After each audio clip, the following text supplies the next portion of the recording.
And welcome to an episode. I don't know if John is back yet. Is John? There's John. We missed you, buddy. I love you. Hi, John. Hi. We should be live, and everybody should be able to hear us. If you guys hear anything wrong with the podcast, not our content, of course, but sound or whatever, please let us know. That way you can get it fixed. If there's any double sounds or blah or chickens or fried dogs or I don't know, whatever, just let us know.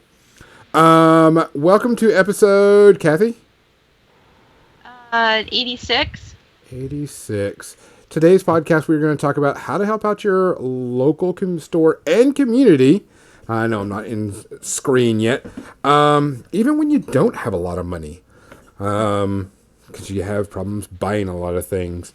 But before we do that, we got to do the business again. We need to thank all of our sponsors. We were supposed to get something up for Mechanica Studios. That was not able to happen. We will get that started again. For all of our Star Wars Legion fans, Chris will be giving away one of his carrying trays. And get that, we will get that up and running, the contest. You will have to be a follower on Facebook to do it. And you will have to answer a question to be eligible for the prize. I think we should make it 3 questions. No, one question, because I don't want to have to go through all 3 of them. Because I'm the one who's going to have to judge it and do everything with it. Well, I mean, that was a Monty Python joke, and thank you for totally shooting it down. That's what I get for just not paying attention for 2 seconds. I missed the Monty Python reference. But we will have that up this probably Monday or Tuesday, to see if you can get a sweet, awesome little deal from Mechanica Studios. We also want to thank Tectonic Craft Studios, Dan the Man. We will be giving away one of his gift certificates next week. 2 people will get a gift certificate next week. On next week's live stream. And also Muse on Minis. Thanks for letting us be a part of them and the Muse Network and putting our podcast there so people can hear it. And also, if you like all the cool stuff that Muse on Minis makes, you can get a cool, sweet discount code. You type in the all one word More Than Dice in the discount code, you'll get 10% off your order.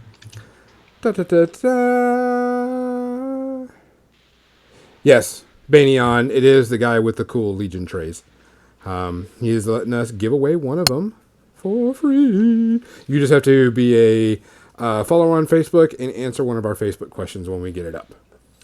Is it a super hard question? No, we talked about it last week. But it's just going to be a good little fun question and let some people have some creativity with it. So with that, Kathy, what are you drinking tonight? I am drinking another Malibu Caribbean rum with coconut liqueur, right? It's called Fizzy Pink Lemonade. Okay. John? Dr. Pepper and Kraken, and whatever else I get my hands on, based on how this internet connection's going. Listeners, what's everybody drinking tonight? Put it in the chat, type it up. Let's see if you got good taste in alcohol, or if you're like most people and just want to get shit-faced. Also, tonight, if you're not drinking alcohol, that's totally fine. God, I always put a damper on everything.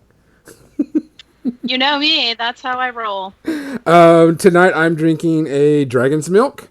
I had a few more in there. I was going to think about cracking open my bottle of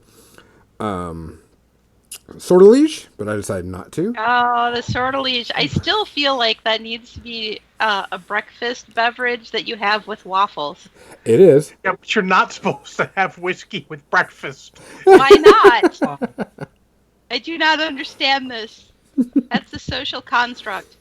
I might have to bring out...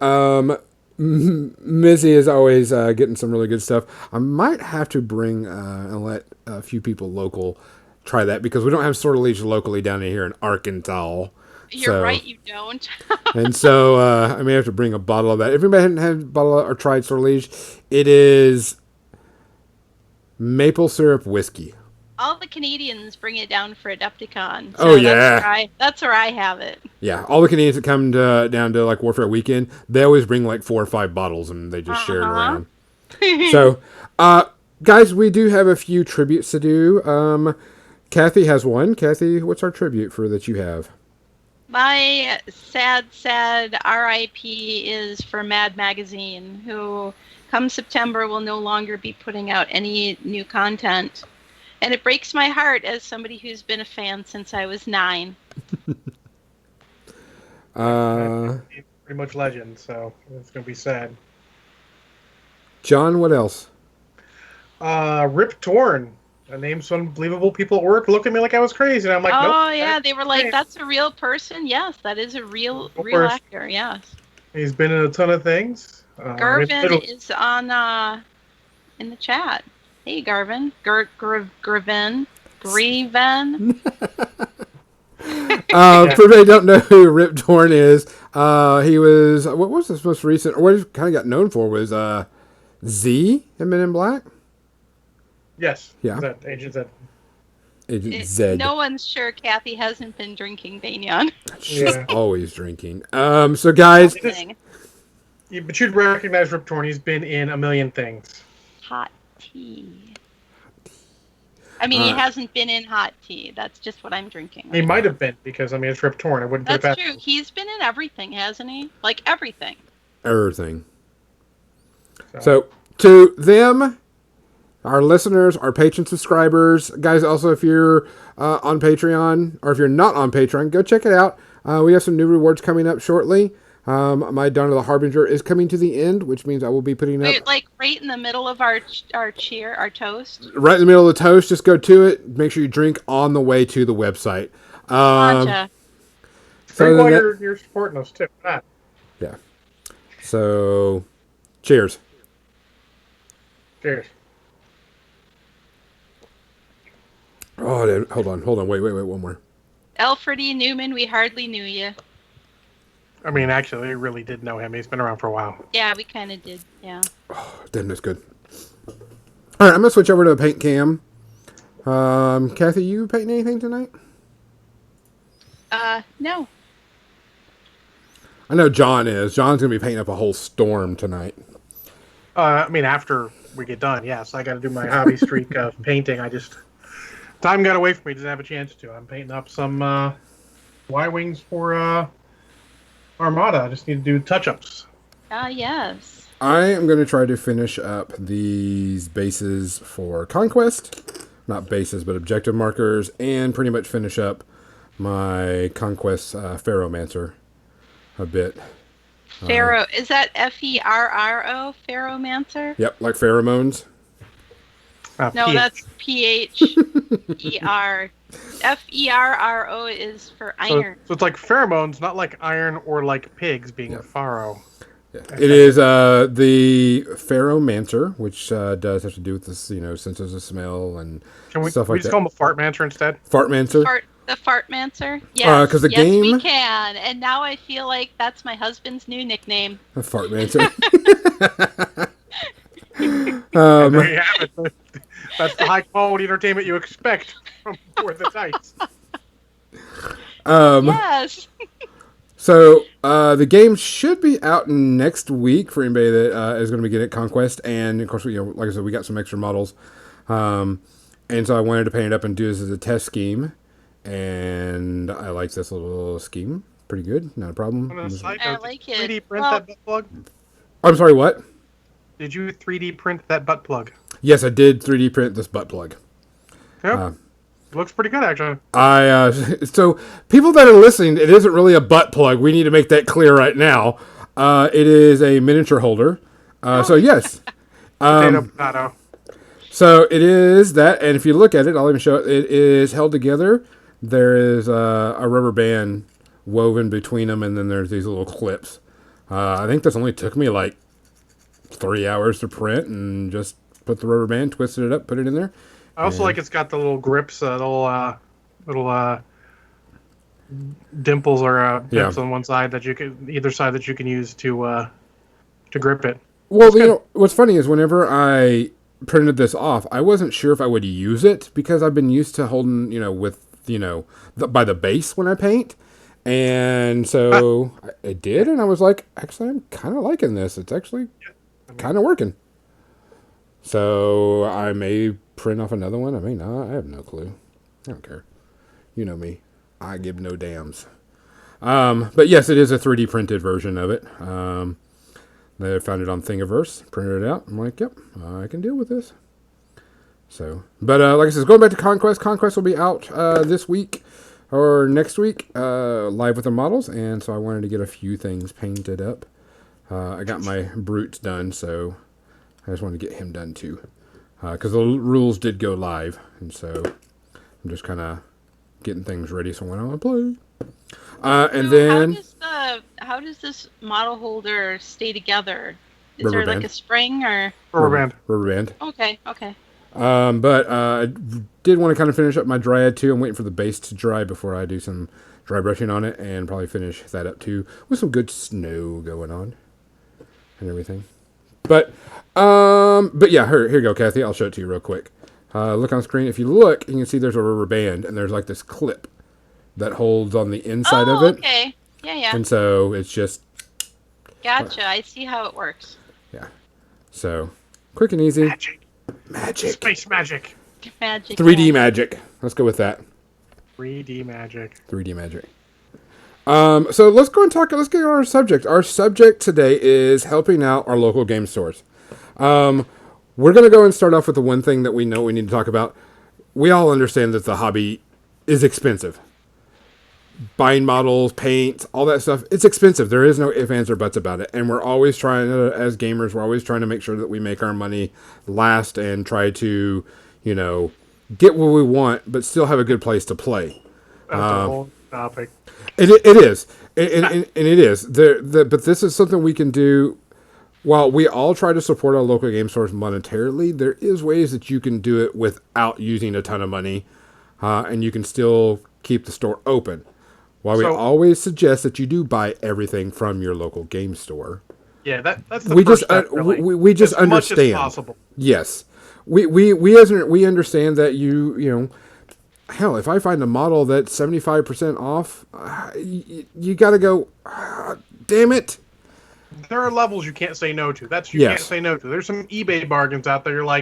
You're just trolling for hard to find stuff, and suddenly you're like, well, that's a really, really good deal. Sometimes Yeah. you just got to go with it. And everyone understands that, even the game store. Yes. What you got to do is you can't be the everything, online because it's a little bit cheaper. Yeah.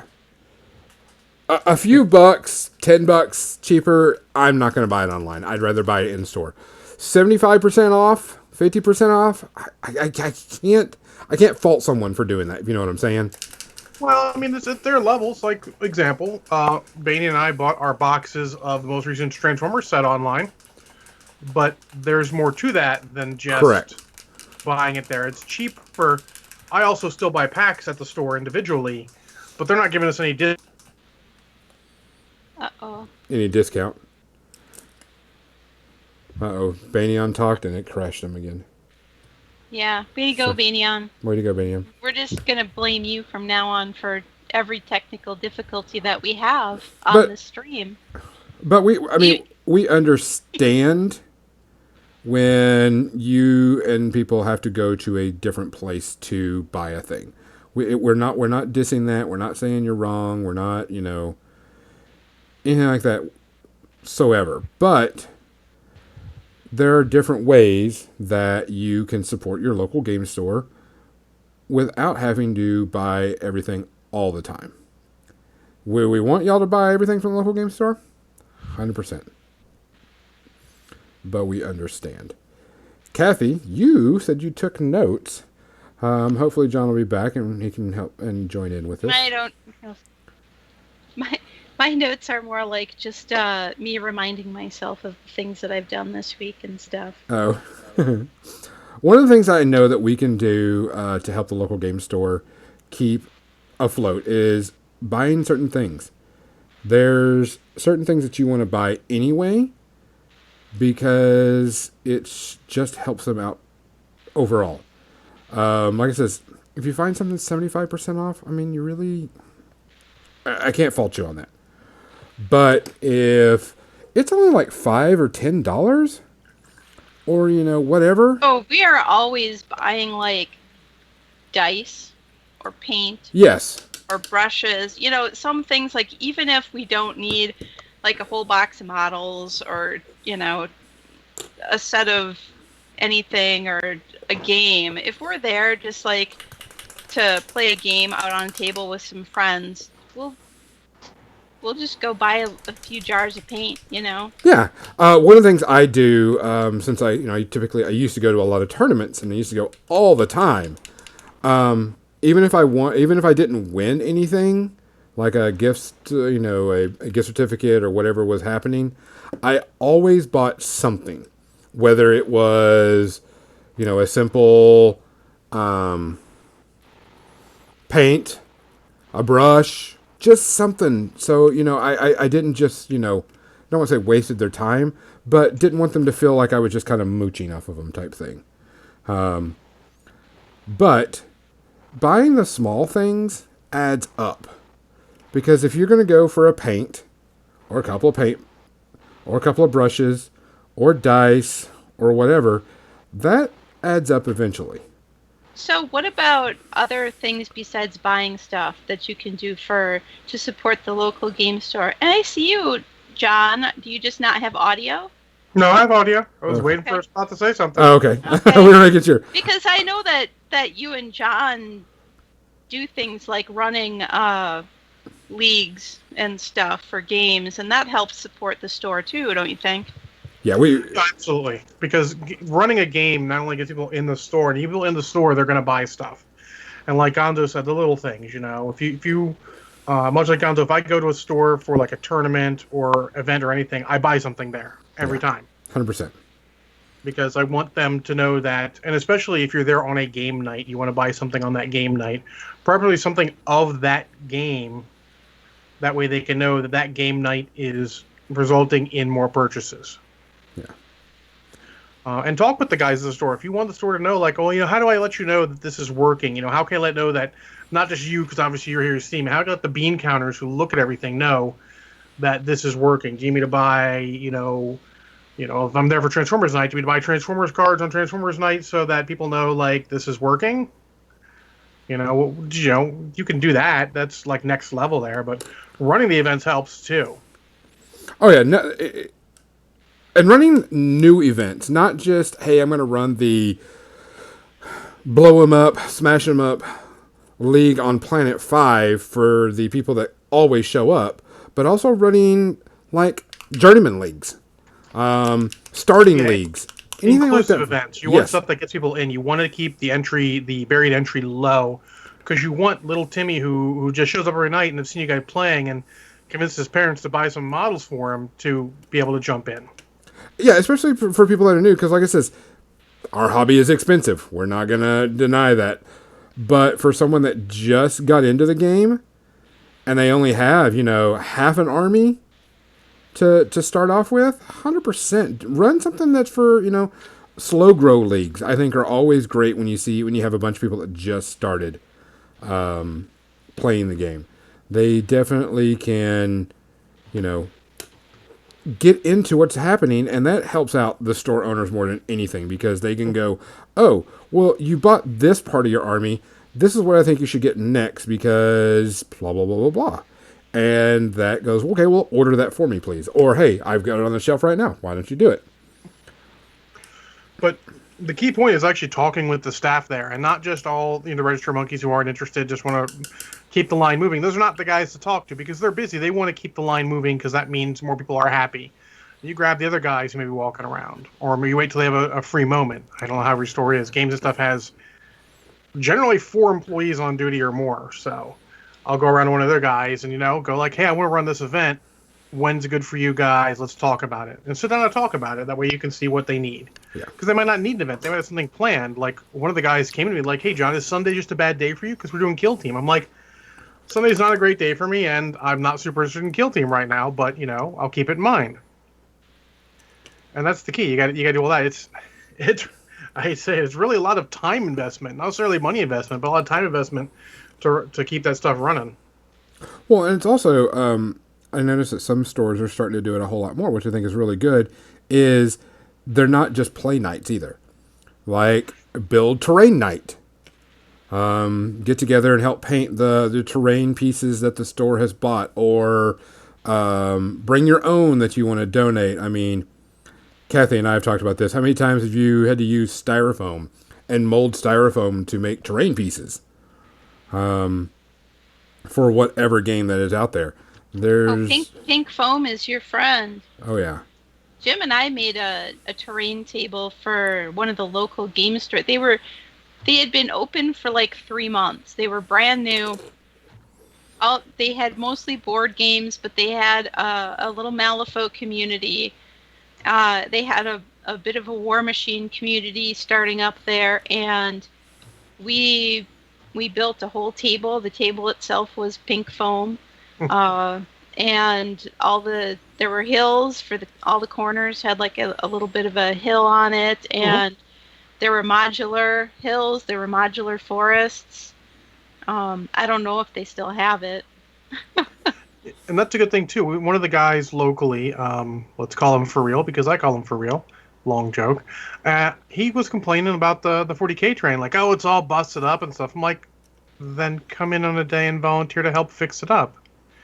If you don't like the store's terrain, jump in and try and help them. Donate stuff. Bring your own stuff when you're playing sometimes. We bring our own mats for Malifaux and whatever, because that way the store doesn't have to stock them. That's money they're putting out. That cuts away from our bottom line. That makes it harder for them to stay in business. Yeah. So the more little stuff you can do, and they're going to do as much as they can. Like they're going to. If they have enough Malifaux people and they don't have Malifaux boards, they're going to find a way to get Malifaux boards, but knowing that you're going to show up on Malifaux night with your 1 or 2 mats is going to take pressure off of them and let them put that into something else. And that's the little ways you can help. We actually show up with tubs full of terrain for when we're going to the game store to play Bolt Action or something. And not only do we have our armies that we're setting up, but we have all this like buildings and trees and stuff like that we just bring with us. And I mean, I don't want to rely on the game store to provide terrain for me. I mean, you can certainly. Yeah, you absolutely can. And honestly, that's sort of the point there in the middle where it's like the game store should have terrain for you to play games, but you should be helping them with it. It's all sort of a symbiotic relationship. You've got to help them; they got to help you. They're not because of the niche nature of our market. Say that 3 times fast. You have to really do a lot of work back and forth. Like if they need extra terrain, like if Malifaux, takes off and you need different terrain, you need to work with them. Like, okay, hey, what do you need? Do you guys just need someone to put it together? You guys have it from X, Y, or Z. Do you want us to bring our terrain? Talk with the people. If you like a game, champion it at the store. Be the point of contact. Say, hey, I want to be the point of contact for Malifaux Night since you don't have any. Have everyone talk to me. What do you guys need me to do? Here's what I need from you guys. It makes it easier. It really does. Yeah, there's a lot of there's a lot of stores that really just don't have the time to champion every game. And so they're always going to be looking for that 1 or 2 people that are like, hey, can you run this? Or, would you be willing to, be the sponsor, per se, of this? And usually some store owners, I'm not saying all, will give like a discount to that person or help them out. And, hey, can I give you this guy's number because he wants to get into Malifaux and you're the Malifaux guy? And they were like, dude, he just bought like, $300 worth of Malifaux, have like, a beer on me or, whatever. It looks good to the community. And honestly, don't expect that. It's okay if they don't do that. Because honestly, nowadays, and I mean this as purely a fact with no judgment, a lot of stores now are just throw shit at the wall, see what sticks. They don't have their people. They don't have the people to support it. They don't have anyone in their staff who really cares about it. So they just sort of just throw it at the wall, see if it sticks. We almost didn't get the Malifaux stuff. I was talking to one of the guys. He's like, well, we almost killed the whole line because no one was buying anything. And I'm like, hey, that's dumb. They're routine editions. No one's going to buy shit between editions because that's what fucking happens between editions. Yeah. But we had this talk, and, he understood where we're coming from, and he realizes now that they got to look at that next level. But if they had someone running it at that point, I was doing other stuff. If they had someone running the game at that point or, up to that point, they get the information. So you got to be that guy sometimes out there. Just even if it's just like, hey, Malifaux's sort of on hiatus because they're between editions, so they're playtesting all this stuff. We might come in and play some games of that, but the average person's not going to be as interested. So keep that in mind. Run your stock lean. Don't expect a lot of sales on it. It'll come back when the new edition comes back. And lo and behold, that's exactly what happened. Well, yeah, I mean, especially between new editions is always a big pain in the butt because everybody's like, well, I really don't want to play because this is going to change in a month or so or whatever. Yeah, playtesting is not for everyone. Trust me, I know. It is a completely different mindset, and it really sometimes saps your will to game normally, or saps your will to game in that game at all. And, so it'll go away, but you still have to be, if you want that game to succeed, sometimes you're going to have to be the champion. And it can't just be the same person. You're going to have to try. Maybe you like the game, but you're busy like, hey, I just ran the, Age of Sigmar League. I'm going to run the Legion Slow Grow. Maybe someone else can run the other league. Maybe you can find someone else like who's interested. You can run the, Malifaux Slow Grow League for all these new people. Yeah. But at the end of the day, like I always say, sometimes the choice is between you or nobody. And if nobody just won't do, you got to put more on your shoulders, but just don't let yourself get spread too thin because that's just as bad for a game as anything. Yeah, burnout is a thing. Crimson, don't get me started. Don't get me started. But like I said, I know that one of the stores they're doing paint nights, and it's just everybody bring your paint stuff.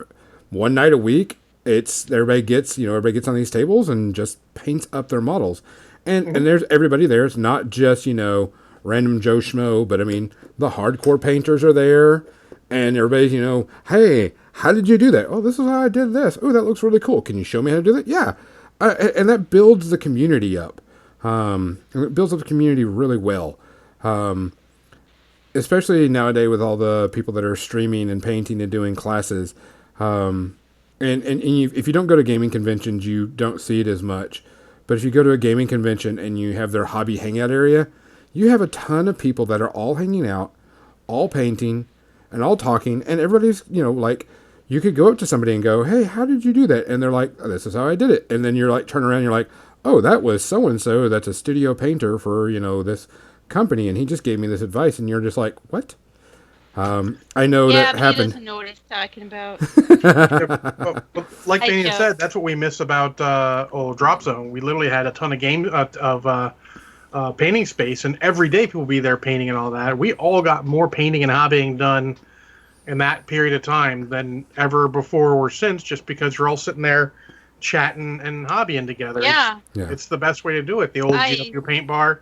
That's what I was just gonna say. The old paint bar at the bunker by us. I miss it so much because it was such a great community, and that's kind of why we started the hobby lounge at Adepticon, because I really like that, sitting around with other painters, just working on your models, whether you're trying to finish something for the painting competition at the convention, or whether you're trying to finish the models in your army for the tournament that starts in, like a half an hour. Like, I had some guy down there in the morning on Friday morning at like 8 o'clock, and he's like, I just have to get these done because the tournament diced down in like a half an hour. I'm like, oh my god. Oh yeah, especially if you buy the pre-release model. You still gotta have it painted. But yeah, I mean, that's sort of the whole GW thing. Like, honestly, that's where it all started. The GW Battle Bunker in Baltimore, back when it was a thing, or Glen Burnie, technically. Mm-hmm. There was a giant conference table that they had in there, and we would all just hobby and paint there, and it was great. That's where it all sort of started. And going with that, you don't have to be a great artist to get that started. Being a community person and just saying, hey, let's get together as a community, hang out, paint, hobby. And like I said, you could use that as terrain day. You could use it as, learning how to paint something. Some people, some painters that are, that do it for a living or, are pretty serious about it. They're like, hey, I'll be up there. Does anybody want to learn how to do something? Yeah, and there's a lot of things you can do. And also, I mean, you can go even further than that. If you're teaching people, you can apply the same sort of ideas to even your gaming nights. Bill, who was formerly our local henchman for Malifaux, but he does too much real work now. He can't afford. Again, Can't so your make time to do that. camera's doing the seizure thing again. Yeah, It is a seizure thing. Yeah, I looked over But, here to get something. He went through and he had basically themed weeks for Malifaux when we were running it to be like, all right, this week we're going to use this strategy and then teach you guys how to make lists based around that and all. You can do a lot of more stuff like that. There's so much when you're in there supporting you can do for that. It's crazy. Oh yeah, a tech night is what we call them. Yeah. You get together and it's like, all right, this is what, and there are certain people that they want to do that because especially people that are new is like, why would I bring X model instead of Y model? And we're like, well, this is the reason why. And you go over like list structure and how things work and why That does sound fun. Or Why- even you just go like, hey guys, we're all going to play this scenario. Random rolls be damned. We're not doing that. We're all playing this scenario this time. Let's all figure out how we can all get better at playing it because that leads to more stuff. There's a lot of community stuff you can build. Oh yeah, And it will build on each other. yeah. That's sort of Especially, actually the idea behind a slow grow league where you sort of start off with certain scenarios so people sort of like figure out with lots of small games, okay, this works in this scenario, this doesn't. and when you're done playing the game, you can go. All right, what did I do wrong? What is this actually? Is my other list better at using this scenario and against Yeah, your army? Talk about it. Don't just go, hey, good game and walk away. Yeah. Learn from it. I remember this stuff is not just limited to miniatures games.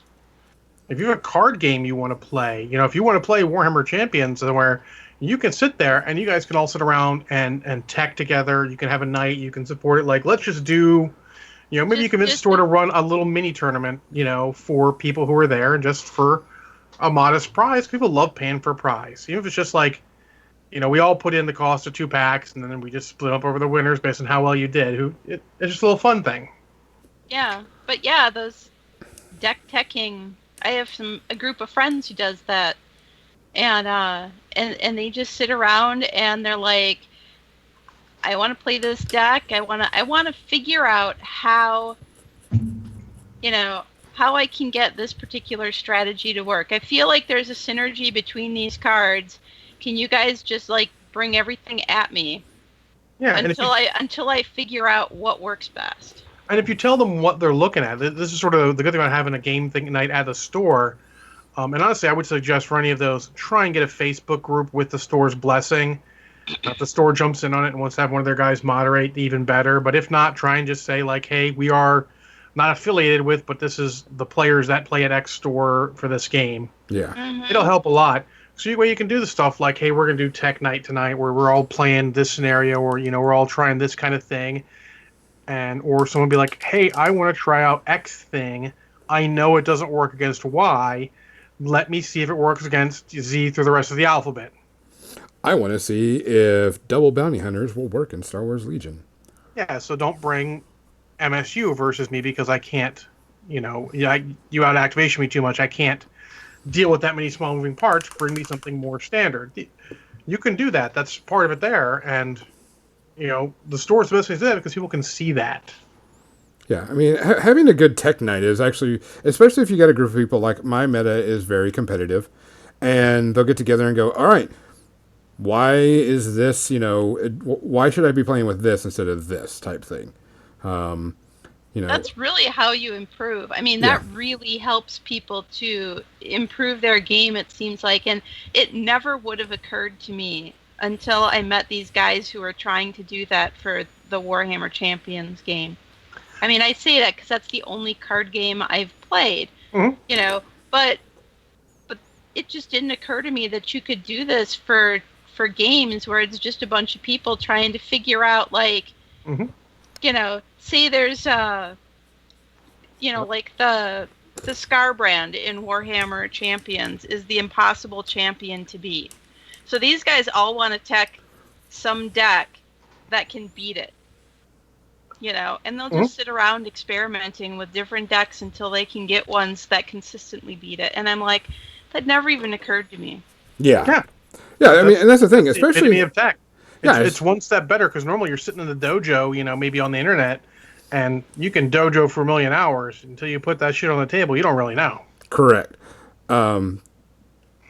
I know a lot of, like I said, going back to the tournament thing, a lot of us all go out together, and you go out as a team. And yeah, you're probably going to be playing against each other eventually if that's going to happen, or it's a small enough tournament. But when you go out as a team and you all go together at once to a tournament, there's like this really good camaraderie that goes on with you and your group from Store X. Yeah. And it's actually a lot of fun because you're like, oh shit, here comes Gonzo from the Northwest Arkansas guys with all these crap. Well, we just, and you're just like, yeah, well, that's just kind of what we do. Yeah. We're not dicks about it, but there's companionship, I guess the best way to put it, when you go out together as a group and a team to help. Yeah, we used to have the Drop Zone Dropouts, which is what we called ourselves. We had our own little logo and all, and had our own little bowling shirts we'd put on when we go out to stuff. It was just cool to be together, have a crew, But that's sort of the camaraderie you get. Not every store can build that. Some of them are sometimes too big or too small for that. We had a painting group for Games Day. For the North America... Team North America it was for Games Day. Just a bunch of people that got together in like back then it was an email chat because there wasn't Facebook, Back in those days. Well, yeah, you started sending smoke signals to talk to each other. But yeah, it was kind of a team, and we all talked about our projects, and then when we all got together at Games Day, that was the camaraderie there.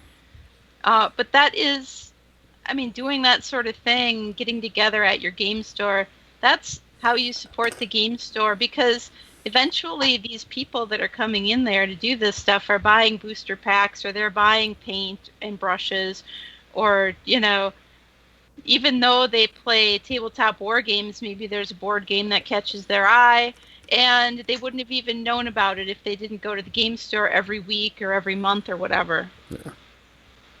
Yeah, honestly, if you're at the store playing something, people will come up and take a look. Like when I used to get off work Fridays early, and Not Brushhead Dave and I were playing Legion, or not Legion, Armada, I would be there, have my board set up, have my whole fleet out. People come take a look and just chat about it. That's the kind of stuff that can help a store, just being there set up and being willing to take questions early.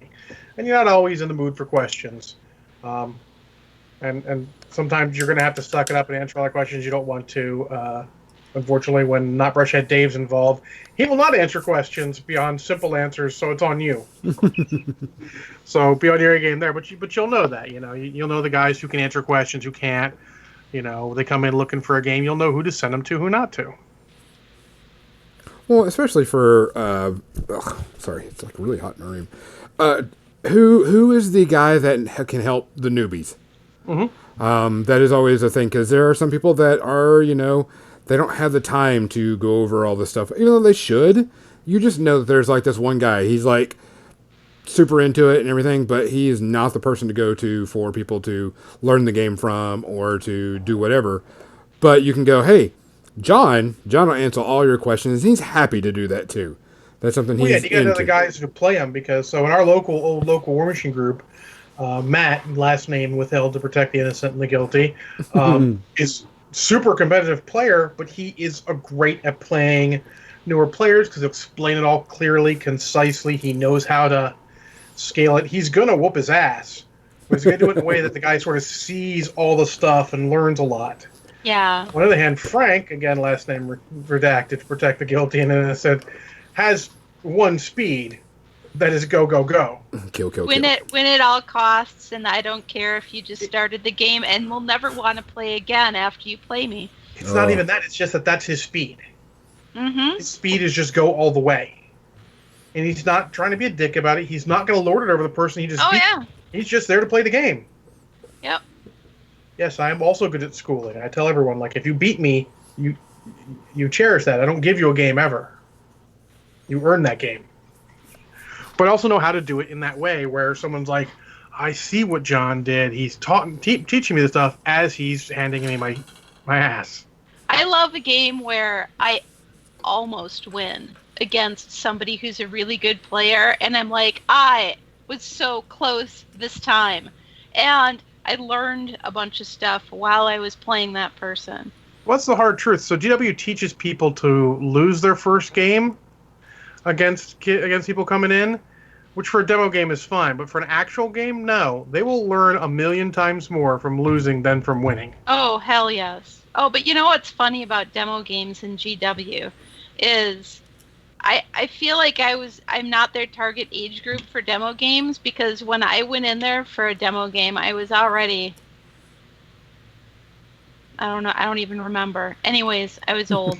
She was so old, she still doesn't remember. I wasn't like 10 or 12, you know?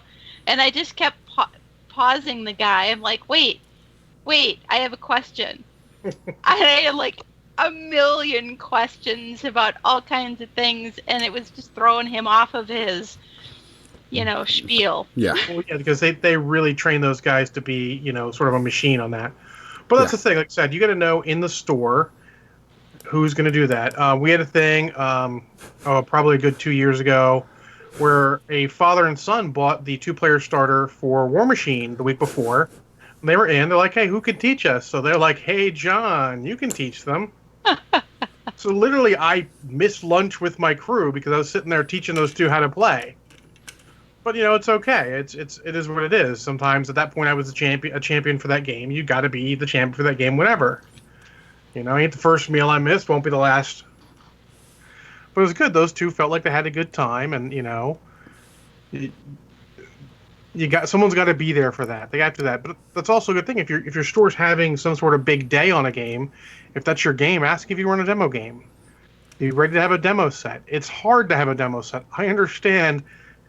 You're talking to someone who has a hard time painting enough models for one army, much less 2 small armies, for fuck's sake. But, if you're going to be the champion for that game, try to do that and try to be ready so that you can be the one to run that game. Maybe the store will have it. Maybe if they know it's coming in advance, it's a big enough deal, they can get a starter set, and their employees who actually know how to paint models can help. But that's sort of the whole thing. It comes back to communicate with the store, find out what they need, and see what you can do. Back way in the day at the Baltimore Battle Bunker, we had a gaming club called the Inner Circle, or the Wolf Pack. Oh, hey, Archeon. Oh, and I'm echoing through somebody else's mic. Oh, that was a good echo. It's Adam. Hi. But we had a gaming club, and literally we'd have discussions with the manager of the store. He's like, oh, hey, I need this, and this from you guys. We're like, okay, cool, we can do that, but we need this and this from the store. So it became that whole, back and forth, we're helping each other. Yeah, you scratch my back, I scratch your back. Exactly. I mean, don't let the store take advantage of you. They're not going to in most cases, but they're not thinking about that. They're thinking about, oh, cool, someone's in this game, they can do this, and they can do this, they can do this. They're not thinking in that far away. They're thinking just, how can this guy help? Because they want the games to do good, because the game's doing good. I mean, we're going to the store, buying all sorts of stuff. It's all good for them. Yeah. They're not thinking, oh, hey, I've got this guy running 17 games and all that, and really taking all of his personal time. They're not thinking about that. They're focused on something else. You need to be focused on, okay, the community needs this. I need to not overstretch my boundaries or stretch myself too thin. So you guys have to talk about that. And sometimes it is a harsh discussion like, okay, I can run this entire day of games for you, but I can't do it for free because, I mean, I love the game, but... I need my time too. I need my time too. And that's sort of discussion you can have. Maybe it's just like, okay, sure, we can give you this thing for free. We can do this for you. Discuss it with them. Don't discount it. Don't do it. Discussion's the way it is. Communication is the most underrated part of life. Communication between people is the key. You mean like with words? With words. We have to do words? Preferably words. Oh, damn it. They were telling me about Hand that gestures earlier work, today. but there's not a lot of those that work unless you know sign language. If you do, hats off to you. That's another part where maybe, here's a good one, if you know sign language, let the store know you know sign language, because if someone comes in who needs someone to sign, you can help the store out again. You can help that person out. They're going to feel great that someone knows sign language. Or if you're an employee in the store, understand that there are pads and pencils for a reason. I had a guy come to the old card kiosk I worked at. He couldn't speak to me. He just pulled out a pad, a pencil, and we just had an entire conversation on Notepad. Didn't try to speak to him. Didn't do anything to him. Like that's how he's communicating. That's how we're going. we had a full discussion. He left happy because he had someone who could understand him, who took the time to do that. But that's that whole communication. Find out what the store needs. Find out what your community needs, because you kind of got to be the go-between. You are the monkey in the middle. And just remember, it's still just your hobby. Don't let it get too much here or there. Just be like, okay, the guys in the hobby say we need more terrain. The store says we need more of this. All right, you guys need to buy more stuff from the store so they realize this is going, and then we can convince them to get more terrain. Or maybe just skip it and we'll just buy some terrain and have it made up, and maybe we'll leave it at the store. Maybe we'll take it with us back and forth. Those are all discussions you should have with the store and with the community.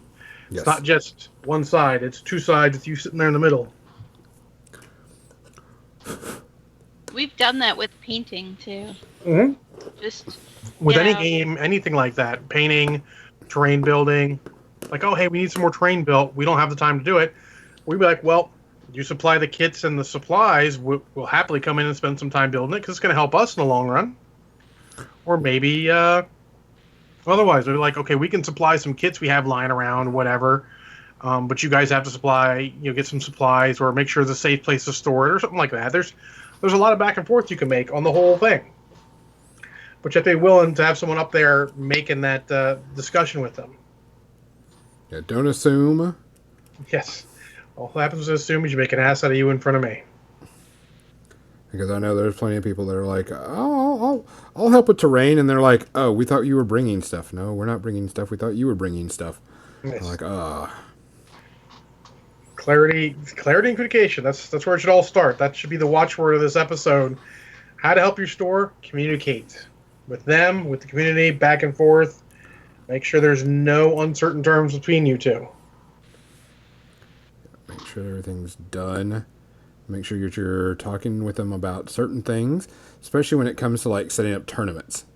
Mm-hmm. Plenty of times I've had people go, man, I want to do this tournament. And they're like, okay, cool, do the tournament. And then all of a sudden they're like, tournament day. Oh, we scheduled something else because we didn't know if y'all were really going to do that or not. I'm like, Oh, you definitely need to keep the lines of communication open. And you can't just assume that when you mentioned it one time that the game store is going to, put that on their calendar. If you don't keep talking to them and communicating to them about the tournament, about different parts of it, what time is it taking place?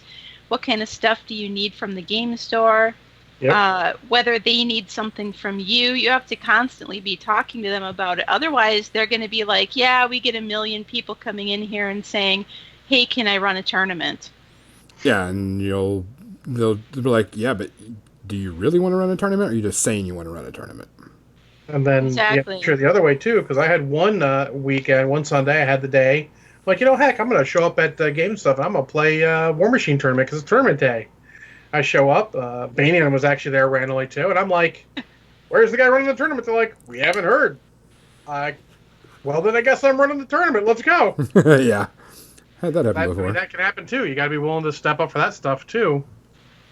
Sometimes being the champion for the game does mean that you're going to have to sit back and watch the play once in a while. Yeah.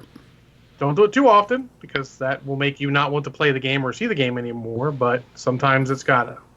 I like how your snow base is kind of going here, Gonzo. Oh, thanks. I'm just kind of getting everything on there.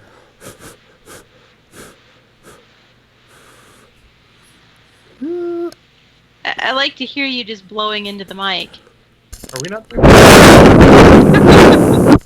You like hearing me blow? That's super attractive. What's that, John? I said, are we not doing phrasing? We never do phrasing. I think we are still doing phrasing. At least Banyan's doing phrasing, and that's all that really matters. Banyan's going to be our phraser. Archeon is at home and grinding Rocket League. It's 2 a.m. where he lives. God, that's got to be the UK, probably. Yeah. Yep. It's my quick internal clock. But, I mean, there's a lot of things. Our main point of this is there's a lot of things that you can do to still support your game store without having to spend, money buku.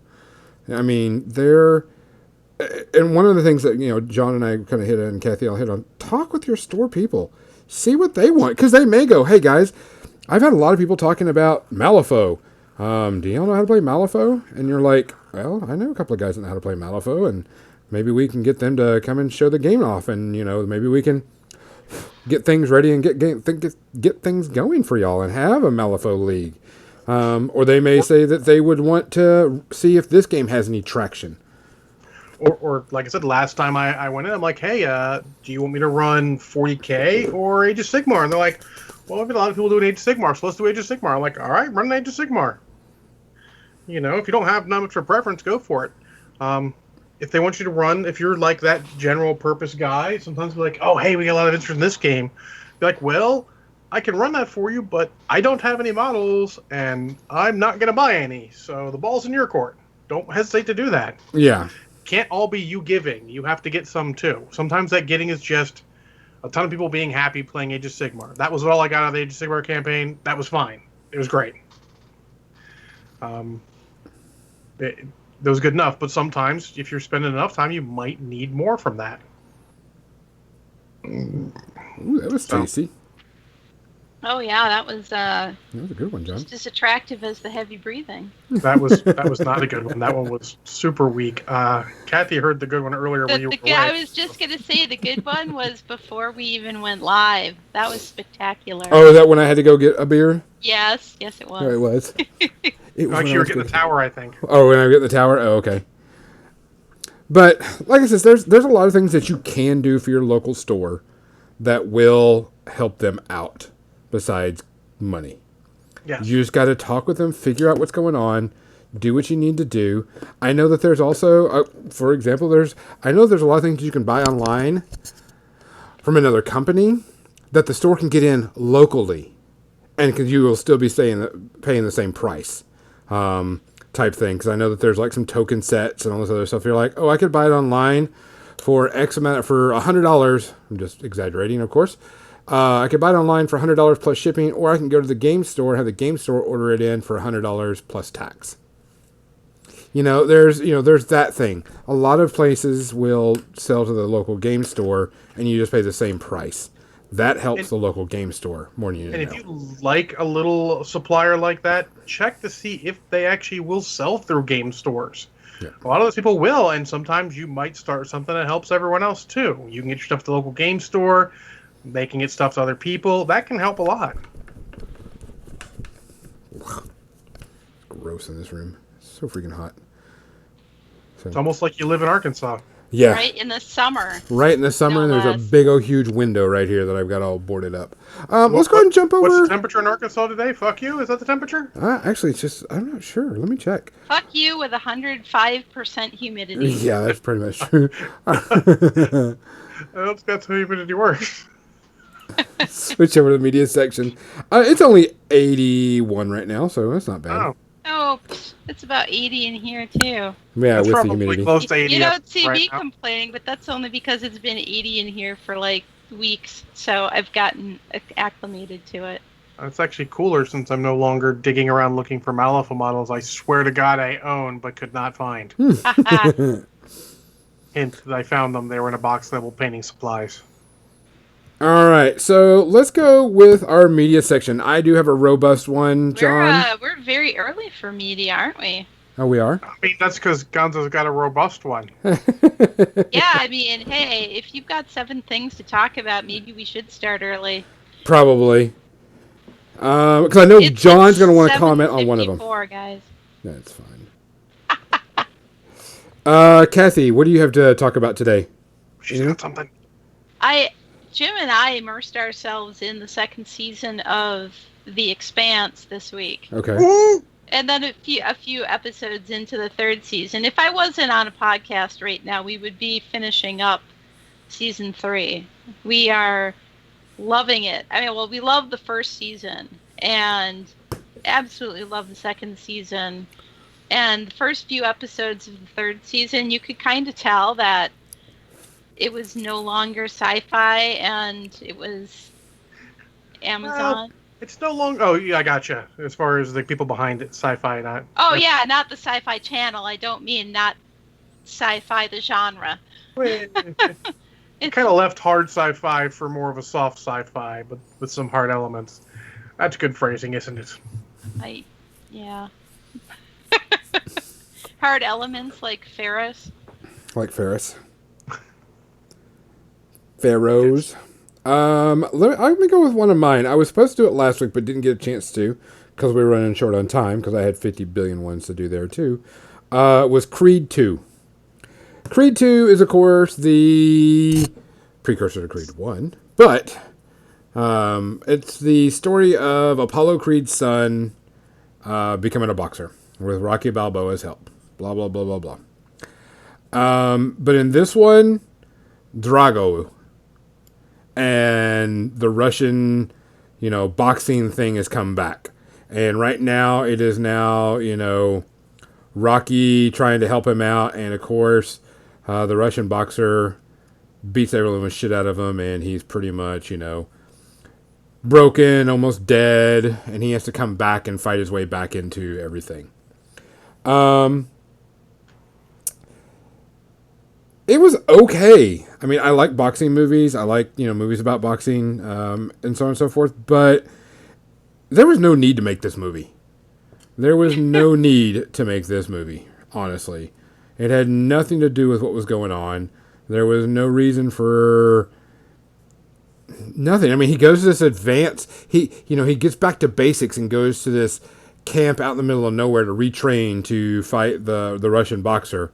And learns all these cool little techniques of how to beat people and how to stand up and fight and box and everything. And he never uses any of it in the movie. Tasty Resort just joined us. Hey, thanks. Tasty Resort. That it seemed when I saw the previews, it seemed a little contrived to me, and that's saying something. Since I'm willing to give people sort of benefit of the doubt, it seemed like really Ivan Drago had a son and he's boxing too. This is a little bit much. Is it the old, the bad, and the old? Yes. Oh my God! It's Mike Disney. Hey, Mike. But I mean, in the flesh. It wasn't bad. It just was like why did y'all make this? Yeah, there was no need to.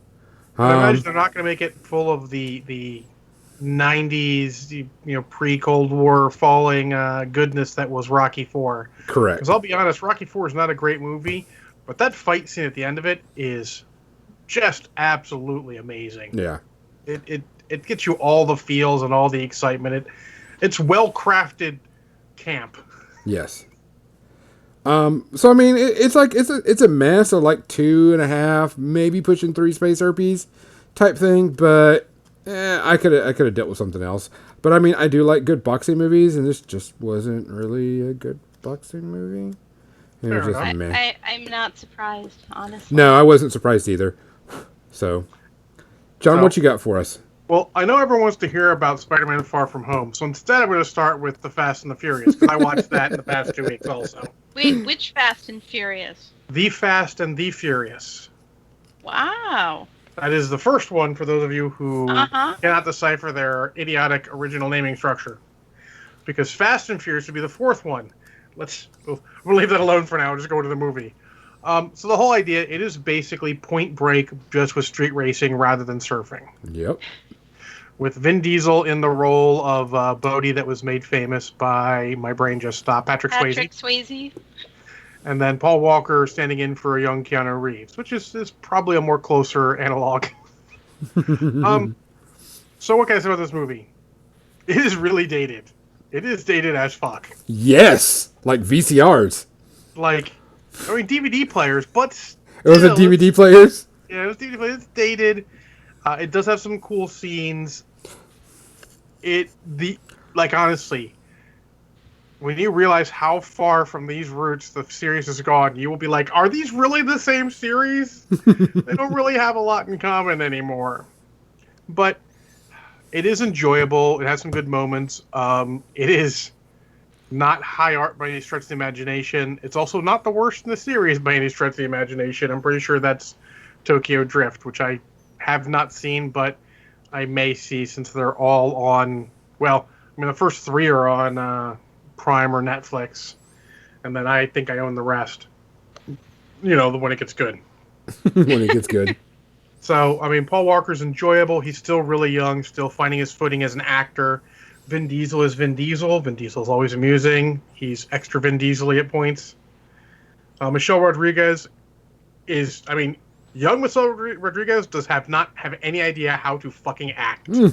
She is not good. No offense. She gets like watching this just to see how much better she gets as an actress is going to be its own treat because she leaps and bounds. But I feel like we're too harsh on young actors nowadays when really they take a while to get to their hit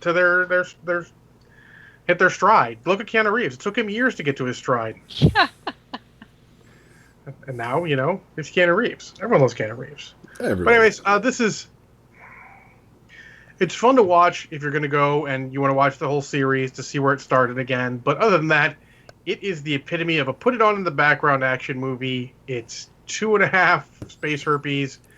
Watch it if you're bored. Put it on the background. I am generally incapable of putting on something on in the background and doing something else, but I put this on while I was working on Transformers decks and would just look up once in a while for an important scene and otherwise just be like, yep, that shit happened. I know all the shit that happened. I've seen this movie a million times, and there is nothing wow in this movie anymore that makes you want to see it. Yeah. So other than the oddity or background noise, you're not going to see it, but it is a fairly standard action movie. I mean, unless Kathy's on something else, it's up for Gonzo again. Kathy, do you have something else? No, I don't have anything else. Then Gonzo. I watched, and this was during my peruse of Amazon to try to find something to watch, and put in mostly for background, but I did watch it. And that was perusing all the bad movies on Amazon. Guardians. And I'm talking about, yes, Russian Avengers. Oh my! Now John has actually given a review of this before. I think it was right there, didn't I? Yeah. And we've seen it and we've heard about it. This movie sucked. It's better than a movie, and that is terrible. Yeah, you know what's funny is you can tell that they were trying to make a Russian Avengers superhero movie. The superheroes, okay, they got cool powers. You got a guy that's super, super fast and like to cut things up. Cool. Got a guy that transforms into a bear. Cool. And a werebear at that. I like werebears. Yeah. With a Gatling gun. Yeah, and he's eventually sweet, he has even better. has a Gatling gun. Even better. You have a guy that can control rocks. Okay, cool. And then you got a girl that I still don't even know what her fucking powers were. Hold on, Brad. You know what his powers are, Banyan. Tell him what her powers are. Her powers are dead ass. I mean, literally, there is a scene where she puts her extra super suit on that makes her powers even better, where they do the extended shot of her butt, and I'm just like, you're not even pretending. no. Some movies pretend that's not the idea. Nope, you just, boom, that's the idea. Yep. Yeah. I mean, it was she was supposed to control water. Median just called the touchdown. Yep. But I mean, it was the special effects were horrible. Very, very, very, very. I've seen worse, but yes, for a 2000s movie, it's not good. No. The It's not story like was. King type level, but You know what's funny is I heard that they're redoing all of the Scorpion CGI to make it better. Scorpion King CGI. actually, that's someone who's doing it on their own. Oh, is Wait, it? the Scorpion I would hope they King with put the that in rock? a Yes. special edition. Oh God, it looks so much better. It defies description. So much better. But I mean, it was just bad. Even like the story was bad, the acting was bad, the way things The were villain done. was not terribly like. Wasn't a And villain? I've seen some Russian cinema. I know they can do better than this. Oh yeah, yeah. It was bad. I mean, what was the vampire werewolf series that they did? Night Watch. Wait, a Russian vampire werewolf series? Yeah, it was. Yeah, it's something like that. Night Watch, and it was actually pretty decent compared. I mean, it was Yeah, way above They were this. stealing off of Underworld, but I mean, Yeah. Well, Night Watch is based off of a book series. yeah, but Yeah. they're all stealing the same stuff. Yeah, but I mean, And like some of their military stuff is actually quite good. yeah, I mean, it was just. I mean, I was like, really? Disappointing is the best phrase for that movie.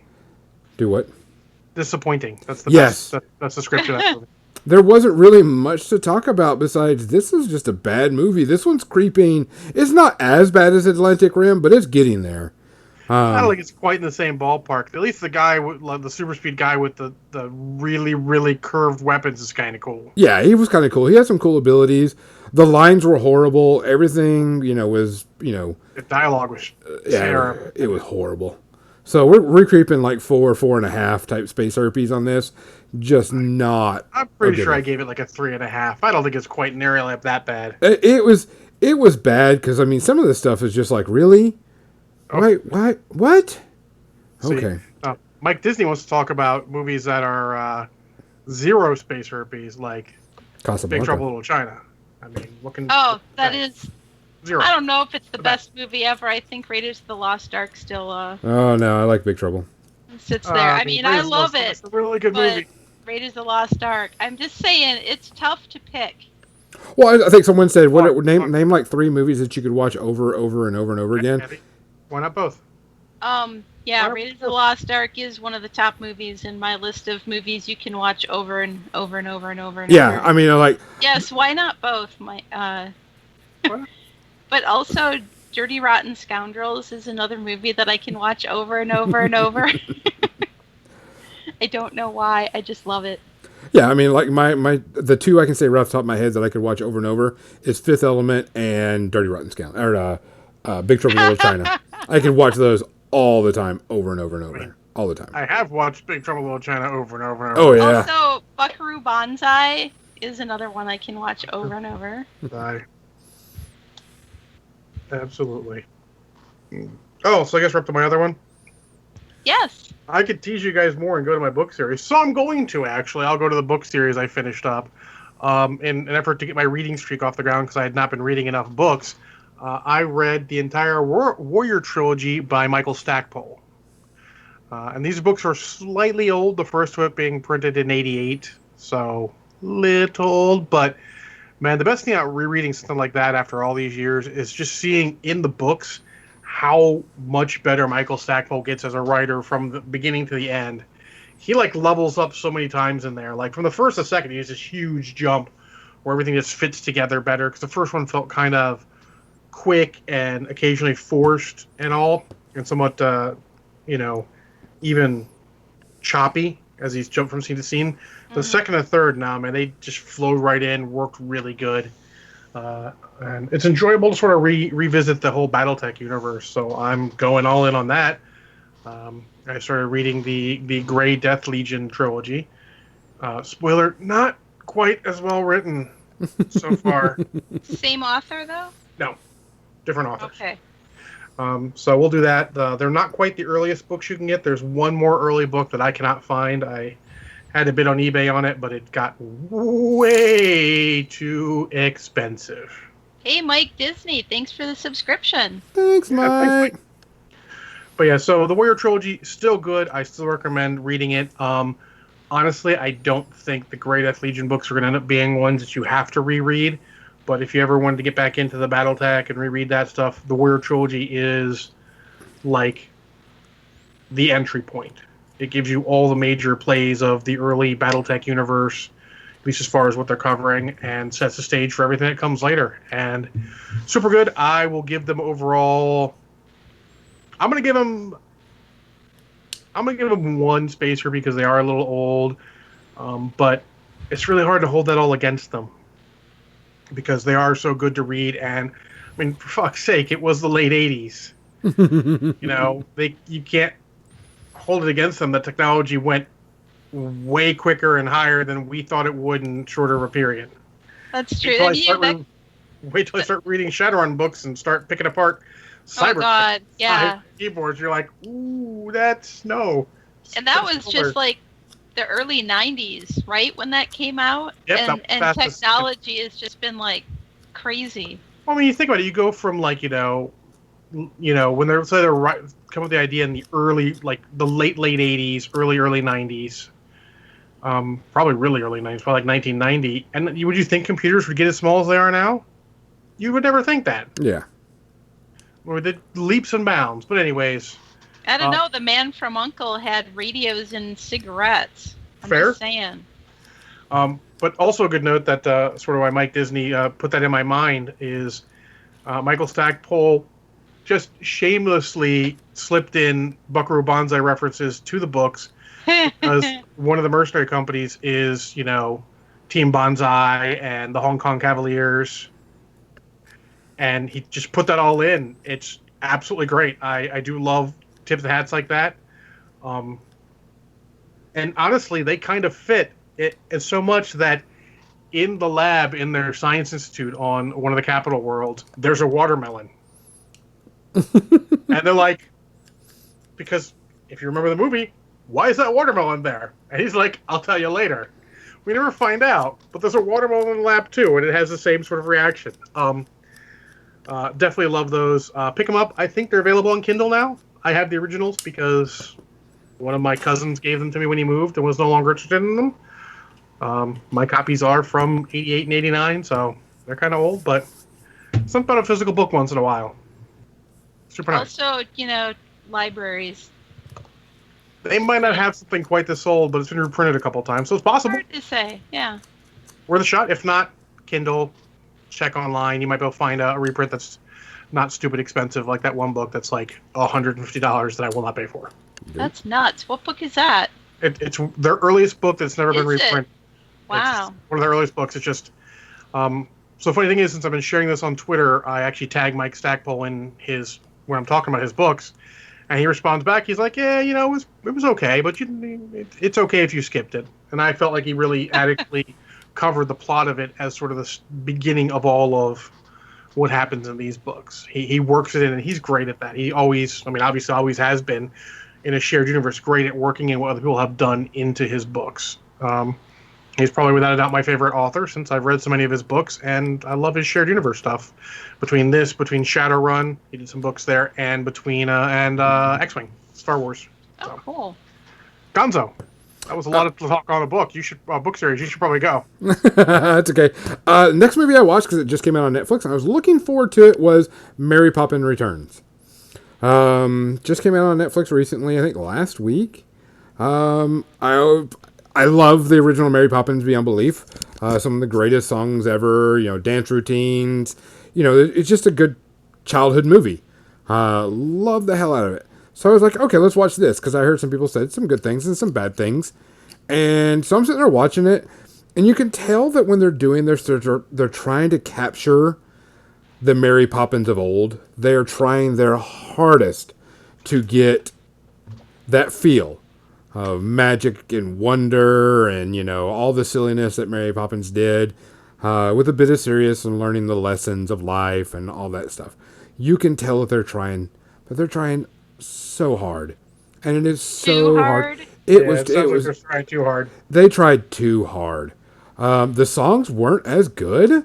There was only like one or two that I thought were pretty decent songs that I actually enjoyed and actually threw me back into the original Mary Poppins. And I was like, oh, that's a cool dance routine that they're doing with this, and it actually fit. And it was like, this is kind of cool. This is Mary Poppins. But it was very far and few between, and I was very upset with it. You can tell, like I said, they were trying way too hard. There wasn't much to do about the movie. It was just kind of like, let's just go through the routine of here's a Mary Poppins movie, here's everything. Yeah, when we're done, and you can go home now. It feels like for some measure, and some of these and Disney's pretty good at putting out quality stuff in general, so it doesn't seem that way, but they're just throwing what they can, like, let's remake everything, sequelize everything, just to keep their money coming in. Yeah. And, it's working. Yeah, and doing live action, the quote-unquote live action of every movie that they've made, I'm sure that's all coming. No, Lion King is not live action, goddammit, that's CGI. Yeah. That's why I'm like, yeah. Yeah, it's a CGI, but still. But, it was cute. Maybe if it was the first time I've ever heard of Mary Poppins, I would be like, oh, that's kind of cool. But Mary Poppins, y'all. Oh, that was the best. But really, it's another one of those shows that you could have just gone. It wouldn't matter if you would have made this movie or not. It didn't mean anything. It didn't hold a special place. It was just like, meh. And you're just like, damn it, because it could have been something good. But I would love to you hear tried a too hard. child's review of this to see if it becomes their Mary Poppins or not. Correct. Because at some point, maybe we're not the target audience, and that's hard. Yeah. Hard to see because really we kind of are, because they both want the kids and they want the adults who loved it. Mm-hmm. So maybe this misses the adults. Maybe they hit with the kids, and that'd be good enough, wouldn't it? Yeah, it was just a meh. You know, like I said, 2.5 space herpes.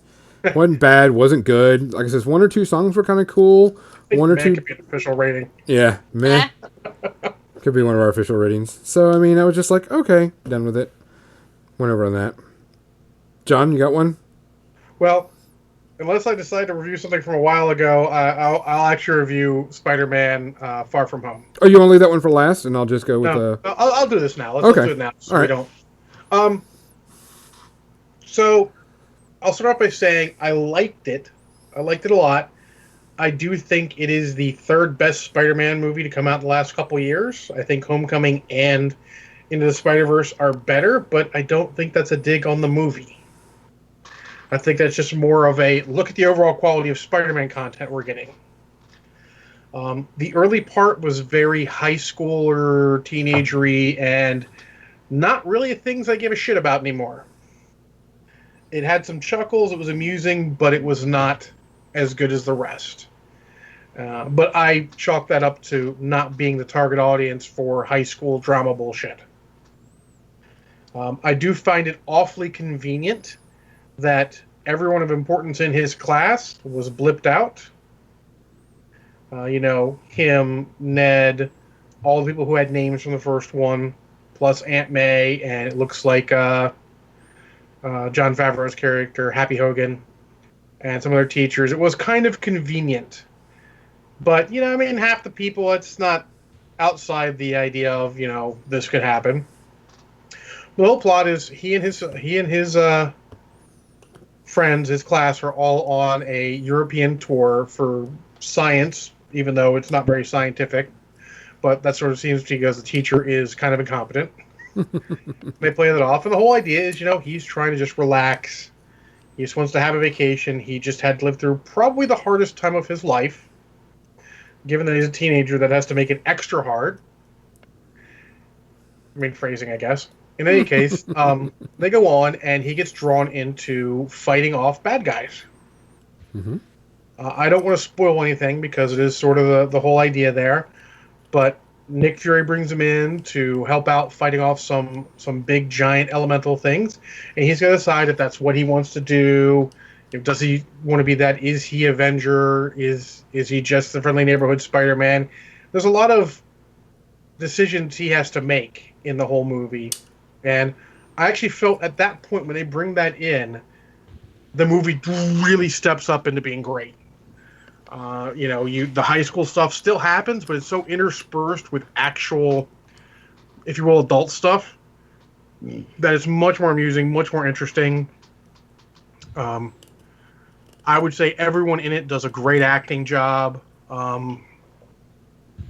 His whole class is very amusing. They're all very true to who they were in the first movie and all. Zendaya playing MJ is amusing. Ned's great.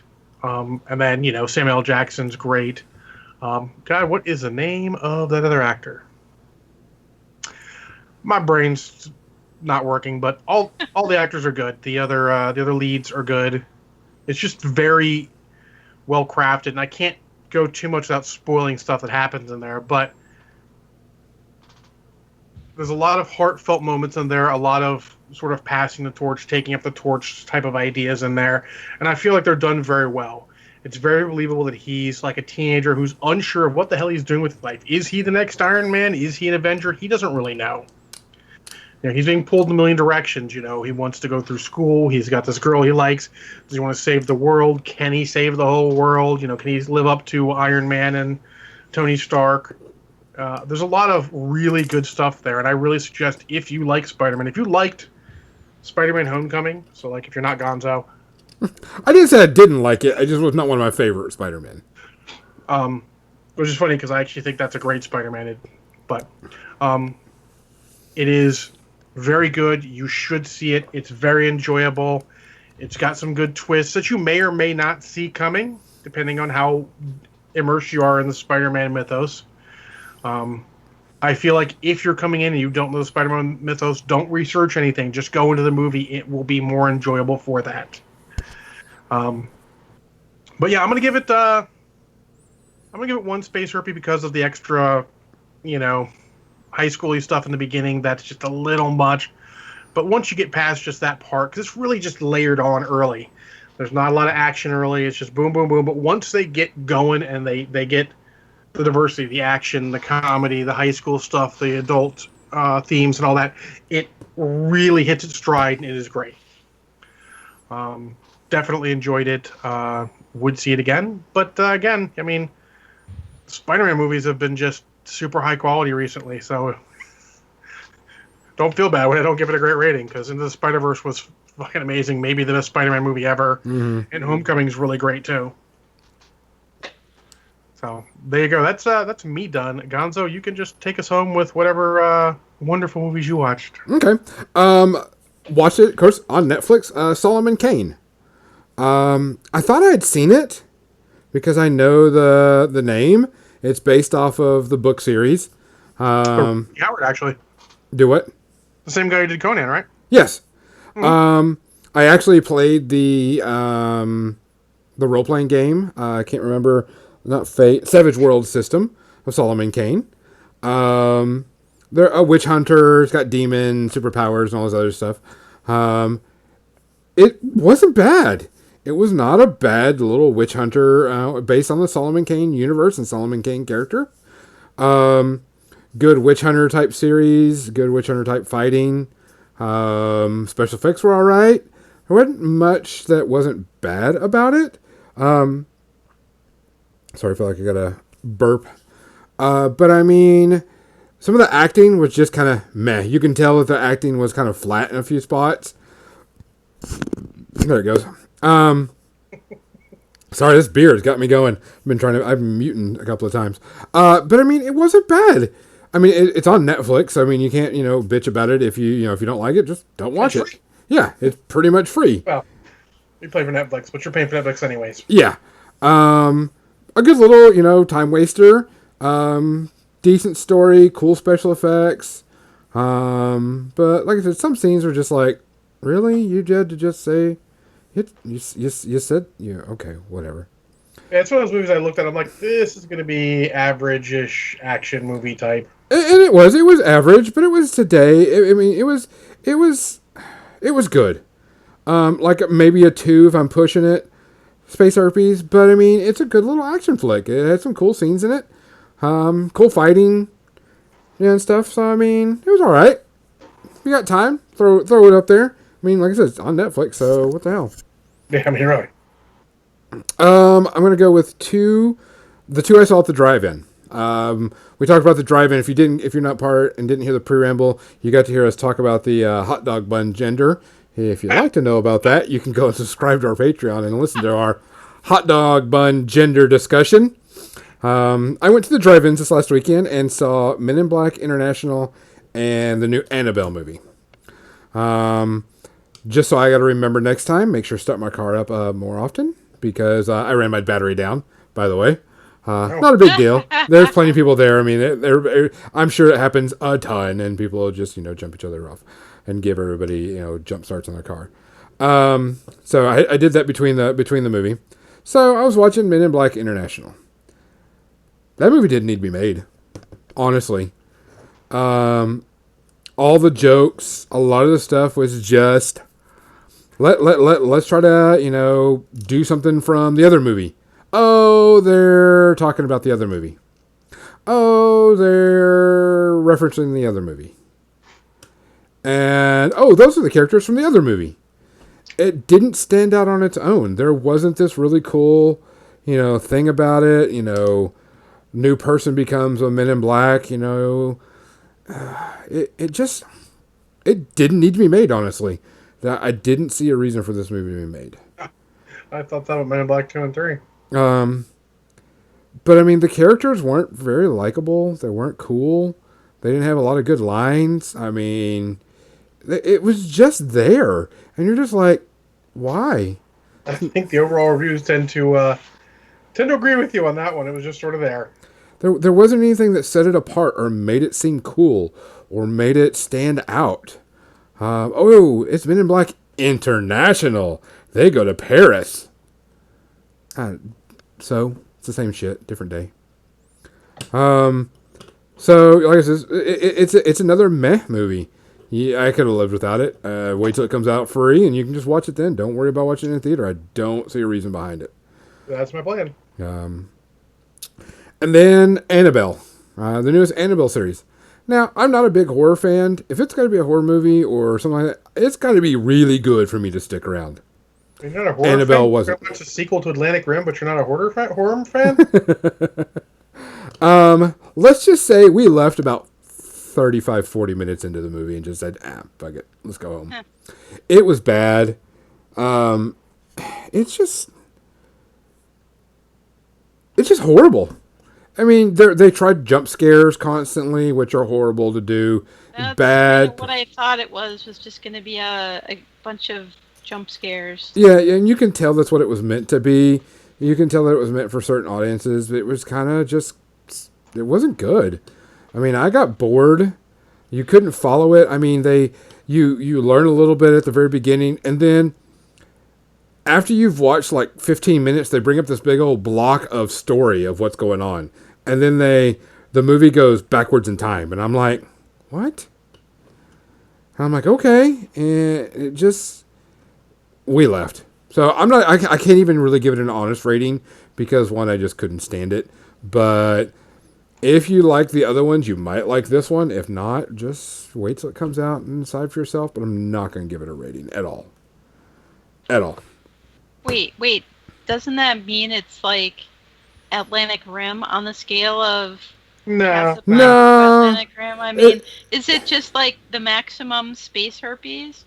No, No. this sounds like what the old guys at Spill used to call some old bullshit. Yeah. It's just not even worth it. Like I can't give it a herpes rating because I didn't watch the whole thing. Yeah, that's the thing. You can't give a movie a rating if you don't watch the whole thing, which is why I watch every movie I start, which is why I try not to start terrible movies. Yeah. Especially late at night. But my last one, I'm a big fan of the Tales of Arcadia, which the original series is Troll Hunters.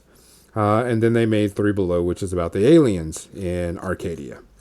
And season 2 of Three Below came out. And like I said, I'm a huge fan of the world in this series and the universe and everything that's going on. And we get to find out, because we know that there's another series coming out called Wizards. That's going to be about the wizards within this town. Now, this town is kind of like Stranger Things towns. Why does everybody live here? This is like the 4th time that they've been attacked, from the world. I've heard a lot about Hawkins. So it's good. It does do some throwbacks there. They're finally, the first season was just about the aliens and them integrating into society and so on and so forth. This one was about the aliens having to deal with things that are happening in their universe with the troll hunters. And the troll hunters are being part of the series now. And the lore is intermingling cooler. And I thought that was really neat. I'm like, cool, now we learn why this is this way and why this is that way and why this is happening and all this other stuff. And I was like geeking and nerding out about it. I'm like, this is cool. This is awesome. Yes, let's do this more. And, you see things and everything's happening and everything's doing stuff. And you're like, let's just keep this going. And the characters are great. Everything's wonderful about the series. I really, really like it all. I like everything that this series does. I'm going to be sad when the entire series is over. The way you're saying that, I'm waiting for the butt. Like, it sounds like he's got a butt coming. Well, there is another series. Like I said, there's another series coming out called Wizards, and it's about a group of wizards that live in the same town. And at the very end of this last season, they introduce. Not going to spoil it because I know some people are trying to watch it right now. They introduce one of the wizards. And what's funny is you're really one of the wizards. You already know who it is because you kind of see it through the progression of the TV series. And so they're going to do Wizards, and then I think that's going to be the end of the series. How many seasons of Wizards are we going to get? Don't know. Are we going to get a Wizard of Seasons and then a season of all three series together in one, saving the world? I think that would be cool. That would be really awesome. That would be cool. I mean, give me Wizards where it's about the wizards. Then give me a season where the wizards intermingle and help everything with the Troll Hunters and Three Below, and then give me a season of all three of them together to do what they have to end the series. Because after Wizards, the series is over. There are no more Tales of Arcadia. So I'm going to be kind of bummed about that. But I mean, I really like it. If you haven't watched Troll Hunters, start from the beginning, go through it. It's a great cartoon. Short episodes, goes through. It's got a really good lore, really cool things. The characters are really well written. It's very funny. Then start Three Below. Let Three Below go off and finish it with the new season, and then start up the new when Wizards come out. And you'll thank me. It's actually a really good cartoon. I miss really good stuff like this. That's just you're actually interested in what's going on, not that it's just crazy stuff. But that looks like it's it. Oh, I carried us 1 minute over. Damn it. That's right. Because as I said before, tried to say before I got interrupted, is I might be late to the pre-ramble next time because it's movie night with Alex and Anna, and we're having a triple feature of Batman Ninja, Batman versus Teenage Mutant Ninja Turtles, and Spider-Man Into the Spider-Verse. So nice. We'll see how quickly we can get that all done. But expect 3 reviews next week from me. Maybe more if I see something else. Right on. And we'll be finishing up The Expanse. Awesome sauce. I actually have to go to training twice this next week, so I'll only have maybe like 9 movies to review instead of 15. So Only 9. Oh my God! Did they make you work over the summer? What kind of bullshit is that? Oh, I know. Training that I hate. I'm sure. Watch my Facebook page. I'll definitely be sharing my opinions on what's going on, like I did last time. And remember, Kathy streams Tuesday through Friday, generally speaking. Yep. And I am going to stream probably Monday, Tuesday, and Thursday. Wednesdays might go away forever because I have Wednesday night Transformers TCG with the dudes, and then something else maybe coming up this Wednesday. We will see. All right, guys. For More Than Dice, I'm Gonzo. I'm John. I'm Kathy. Bye. Bye. Bye. Oh, Yeah. it's okay, guys. They can go bye-bye. I mean, well, you need to go bye-bye. Or now. Now.